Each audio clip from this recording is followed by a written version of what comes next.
বিশাল আকৃতির যে ইন্ডিয়ান বোয়েলগুলো, এগুলো দেখা যাচ্ছে। আপনারা উচ্চতা দেখতে পাচ্ছেন, আমার যদি চিন্তা করেন আমার চেয়ে উঁচু, মানে 6 ফিট প্রায় কাছাকাছি। দেখেন শিংগুলো দেখছেন, মানে কি বিশাল। আরো কতগুলো আছে দেখাও, আমাদের ওই পাশ থেকে দেখতে হবে যদি সবগুলো দেখতে চাই। আসো আরো এই পাশে আসো, দেখছো একটা থেকে এক একটা বড়। কোরবানির হাটে আমি এই ধরনের গরুগুলো দেখি নাই। এটাকে একটু ভালো করে ফোকাস করো, দেখছো মারাত্মক। ঠিক আছে, এই গরুশালার পাশেই ঘোড়া রয়েছে সাদা রঙের, মাশাআল্লাহ। যুদ্ধের ঘোড়াগুলো সাধারণত এই ধরনের সাদা হয়। আর এটা দেখেন এক্সেলেন্ট। হ্যাঁ, লাল কালারেরটা এটা তো বাচ্চা। কোনটা?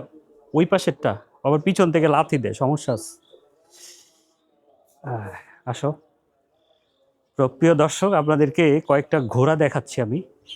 এই টাইপের ঘোড়াগুলো সাধারণত আমরা যুদ্ধের ময়দানে যে ভিডিওগুলো দেখি, এই ঘোড়াগুলো অনেক স্পেসিয়াস, কিন্তু ভালো। এটা কেশরগুলো দেখছেন, বিশাল আকৃতির কেশর, মানে তেজি তেজি ঘোড়া যেটাকে বলে। এই যে একটা, এই যে একটা, এবং এটা বোধহয় বাচ্চা। কঠিন, এটা একটু একটু একটু ছোট। তাহলে কয়টা ঘোড়া হইলো? একটা, দুইটা, তিনটা, আর ওইটা হইলো সবচেয়ে বড় ঘোড়া, যুদ্ধের ঘোড়া।